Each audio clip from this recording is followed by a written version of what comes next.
Assalamu alaikum, bienvenue à tous, j'espère véritablement que Kouchi la basse. Alors ça c'est Paul Adrien, celui qui a osé dire le Coran a été au moins autant trafiqué, peut-être même plus que la Bible. Bon, monsieur Paul Adrien raconte énormément de bêtises, c'est donc l'heure de répondre, et la réponse va se faire en deux parties, une partie sur le Coran, une partie sur la Bible, d'autant plus que Paul Adrien, dans sa vidéo, il n'a pas fait d'exposé, il n'a pas détaillé les sources, donc ce sera de la même manière une réponse assez rapide, puisque sinon, il faudrait une vidéo pour à peu près chaque point. Donc on va démontrer par A plus B, grâce à Allah Azza wa Jal, le Tout-Puissant, le Seigneur de Jésus, alayhi salam, que Paul Adrien a menti, ou alors il est extrêmement ignorant. Premier point, Othman brûle les Corans. Alors Othman, c'est le troisième calife de l'islam, et non pas le deuxième Calife Othman. Ah mais oui, mais peut-être que pour certaines personnes, comme 1 ça fait 3, peut-être que 2 aussi ça fait 3. En tout cas, le fait de brûler le Coran pour un musulman, ce n'est pas un blasphème. C'est pas comme si on avait craché sur le livre, ou on l'avait jeté, ou on l'avait laissé dans la poubelle, comme malheureusement on a trouvé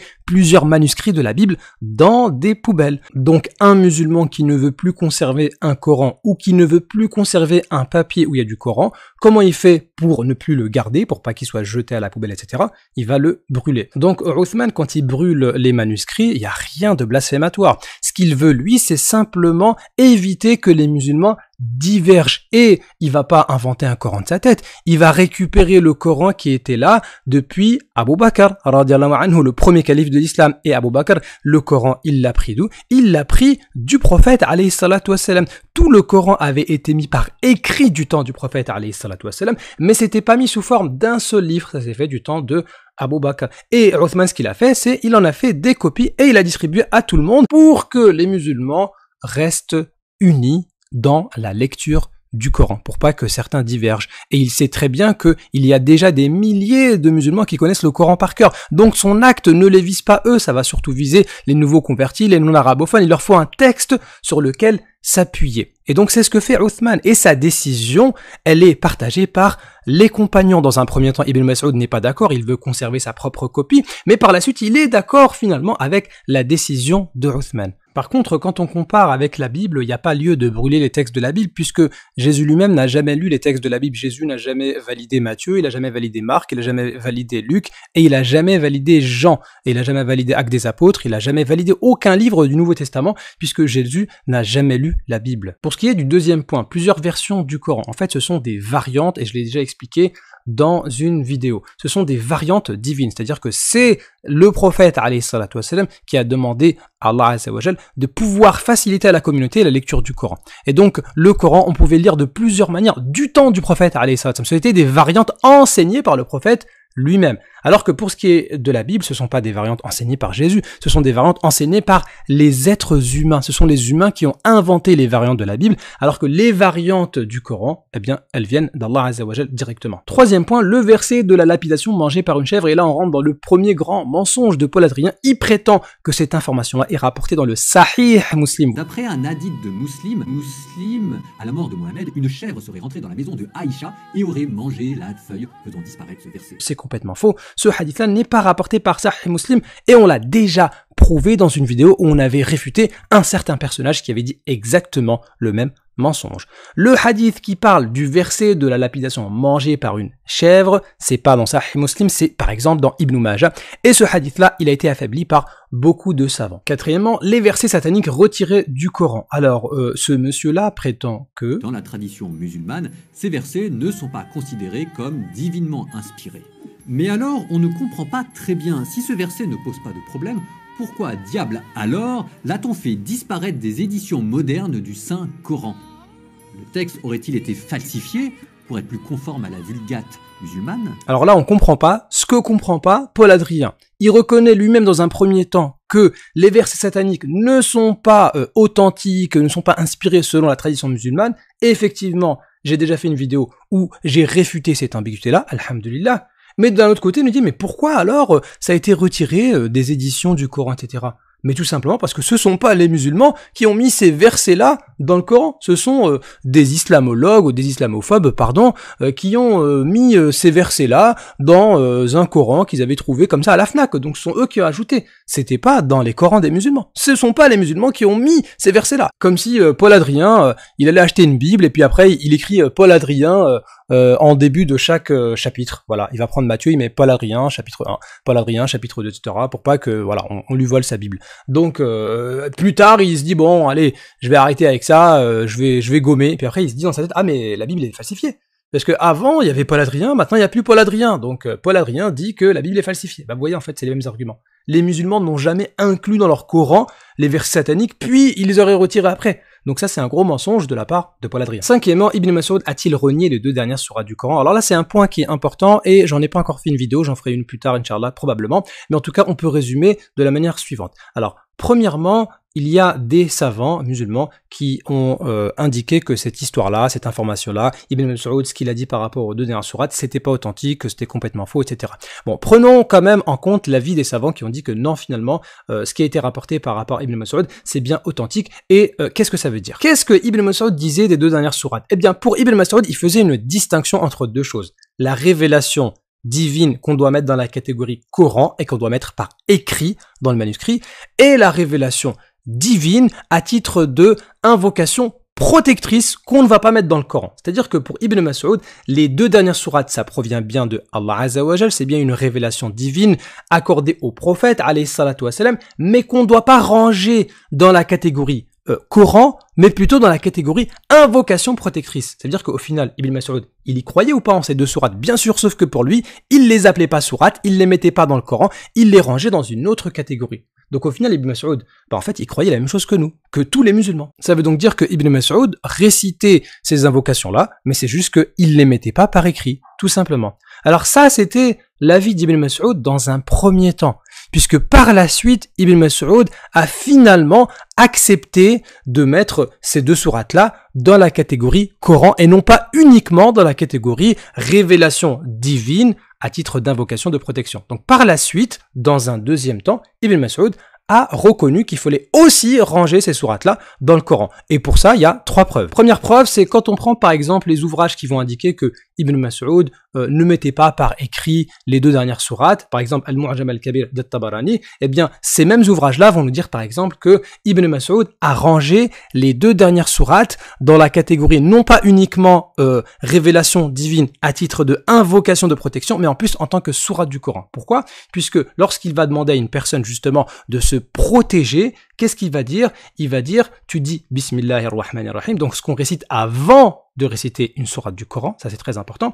Puis après, le fait de réciter Qul huwallahu ahad, donc là on est dans le cas d'une sourate du Coran, c'est la sourate numéro 112, puis Qul a'udhu bi rabbil falaq, la sourate numéro 113, puis Qul a'udhu bi rabbin nas, la sourate numéro 114. Ça veut dire que pour Ibn Mas'ud, selon ce texte-là, il va ranger dans la même catégorie, non pas les deux dernières sourates, mais les trois dernières sourates. Ça veut dire que pour lui, les trois dernières sourates font partie du Coran, notamment puisque en plus, il va dire Bismillahir Rahmanir Rahim. Donc ça, c'est la première preuve que Ibn Mas'ud, forcément, par la suite, il a changé d'avis. Pour lui, les deux dernières sourates ne sont pas uniquement de la révélation divine à titre d'invocation de protection, mais en plus font partie du Coran. Deuxième preuve, lorsqu'on prend Al-Musannaf d'Ibn Abi Shayba, où dedans on parle notamment du fait que Ibn Mas'ud n'écrivait pas ou effaçait les deux dernières sourates du Coran, ben on voit que dans le même ouvrage, on nous parle de ses élèves, par exemple, on a Ibrahim al-Nakha'i ou bien aussi Al-Aswad, qui se posent la question et se disent, est-ce que les deux dernières sourates font bien partie du Coran, oui ou non? Et ils répondent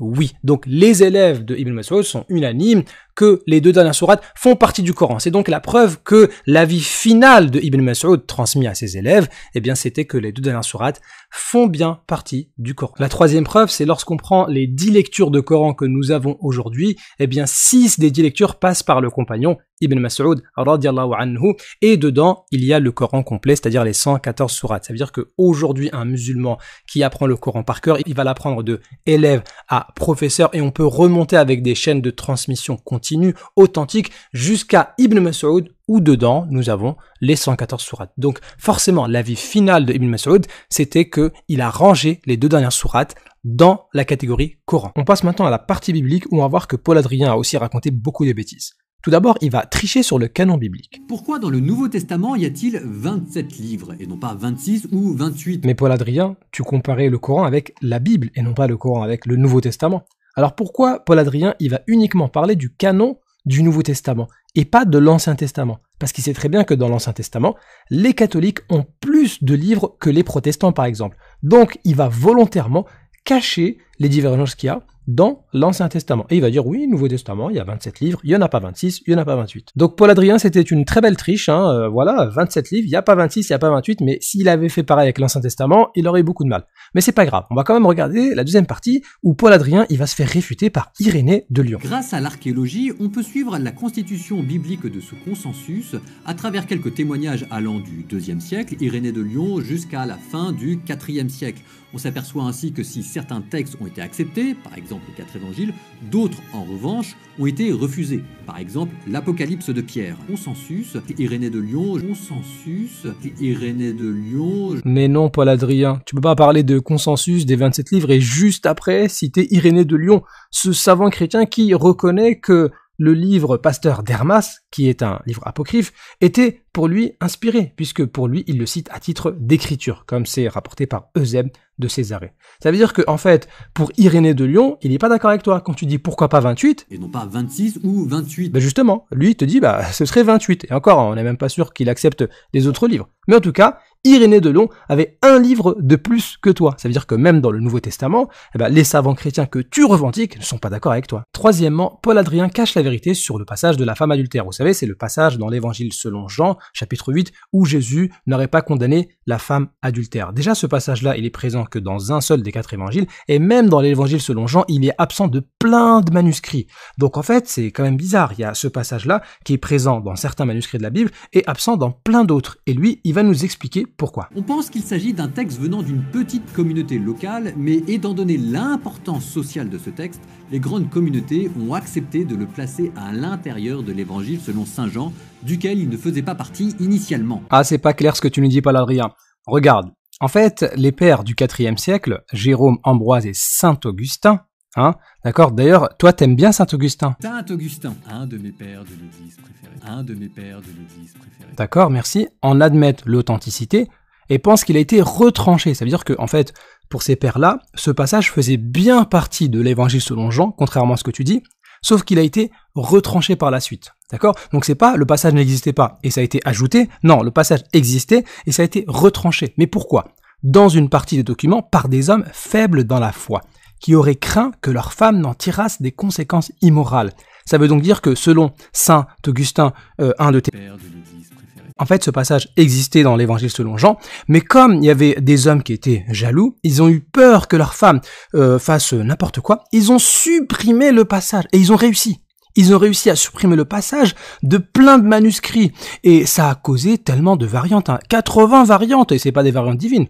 Ça veut dire qu'en fait, vous êtes capable, il y a des gens qui sont capables de supprimer une partie de l'évangile à tel point d'y créer presque une centaine de variantes et de le faire disparaître complètement. Quand on regarde même les pères de l'église des 3 premiers siècles, même Irénée de Lyon tout à l'heure, en fait, ils connaissaient pas ton passage de la femme adultère parce que les premiers chrétiens ici étaient tellement jaloux qu'ils ont bien fait leur travail. Ils ont bien supprimé ce passage-là. Et on a même Papias qui nous dit qu'en fait, le passage de la femme adultère, il est dans l'évangile aux Hébreux. C'est-à-dire que pour lui, il était même pas dans l'évangile selon Jean, il est dans l'évangile aux Hébreux, un apocryphe. En vrai, je suis même pas sûr qu'il y ait besoin de continuer la vidéo parce que en fait, là, selon les pères de l'église préférés de Paul Adrien, il y a des gens qui sont capables de supprimer de l'évangile tout un passage, à tel point que les 3 premières générations des chrétiens, ils l'ont complètement oublié, ils l'ont mis dans des apocryphes, et ils y ont fait presque 100 variantes. Et ils sont capables, et à tel point que même aujourd'hui, il y a encore des savants chrétiens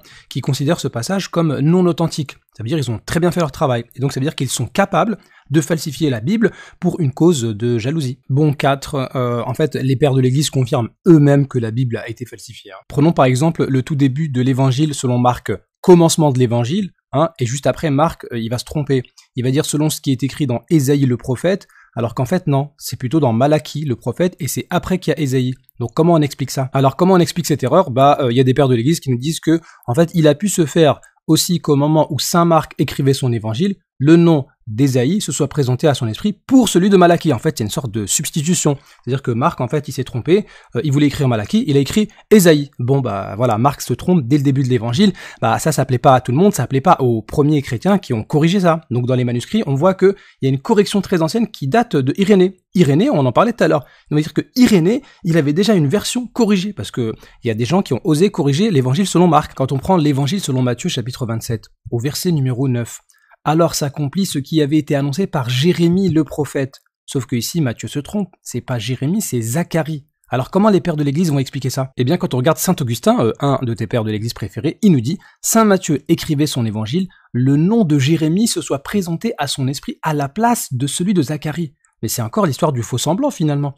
Comme il arrive souvent, erreur qu'il aurait certainement corrigée. Donc ça veut dire que Matthieu, au début, il s'est trompé, il a mis Jérémie, après il a corrigé, sauf que les scribes par la suite, ils n'ont pas suivi. Et donc la Bible a été falsifiée, à cause d'une erreur qu'aurait faite Matthieu. Et Saint Jérôme, en fait, il nous dit non, c'est pas ça. J'ai lu dernièrement dans un texte hébreu apocryphe de Jérémie qu'un juif de la secte des Nazaréens m'avait procuré, et j'y ai trouvé la reproduction littérale de cette citation. Ça veut dire qu'en fait, non, Matthieu, il avait raison parce que c'était vraiment dans les livres de Jérémie, sauf que, en fait, ça a été falsifié dans Jérémie. Donc, soit il y a une falsification dans Matthieu, soit il y a une falsification dans Jérémie, donc quoi qu'il arrive, la Bible est falsifiée. Falsifié, peut-être même plus. Et puis après, on a plusieurs témoignages où des pères de l'Église, dont par exemple Justin le Martyr, nous dit que en fait, la Bible, l'Ancien Testament, ça avait été falsifié déjà par les Juifs. Je l'ai déjà expliqué dans une vidéo, donc il y a les sources ici, on peut le regarder. C'est dans son dialogue avec Tryphon. Même Eusèbe de Césarée, il le rapporte. Justin, il dit que il cite certaines paroles des prophètes et convainc Tryphon que les Juifs les ont retranchées de l'Écriture. Ça veut dire que pour les pères de l'Église, la Bible, elle est clairement falsifiée, peut-être même plus. 5. Les pères confirment que des inconnus ont écrit la Bible, parce que dans la Bible, il y a plusieurs livres, on ne sait pas c'est qui a écrit le livre X, on sait pas. Voilà, impossible de déterminer l'inconnu X, ça marche pas. Il y a même des passages où on sait pas c'est qui est l'auteur, comme par exemple le passage de la femme adultère, on sait pas. Voilà. Et ça, c'est même reconnu par les pères de l'Église qui vont nous dire, par exemple, concernant l'Épître aux Hébreux, un des 27 livres du Nouveau Testament, Origène, un des premiers savants chrétiens, il nous dit c'est qui l'auteur? Dieu seul le sait. Voilà, on sait pas. On sait pas c'est qui l'a écrit, on accepte, on prend des inconnus, mais on sait pas c'est qui. Et comment on sait si cet auteur-là, c'était quelqu'un qui aimait la falsification? On sait pas. Donc la Bible est falsifiée, peut-être même plus. Donc Paul Adrien, on espère que tu t'expliqueras sur tous ces mensonges, ou peut-être que tu connaissais pas ces choses-là. Donc on espère en tout cas une réponse de ta part. Allez, ciao ciao. Mais en attendant, c'est bien la Bible qui est falsifiée, peut-être même plus.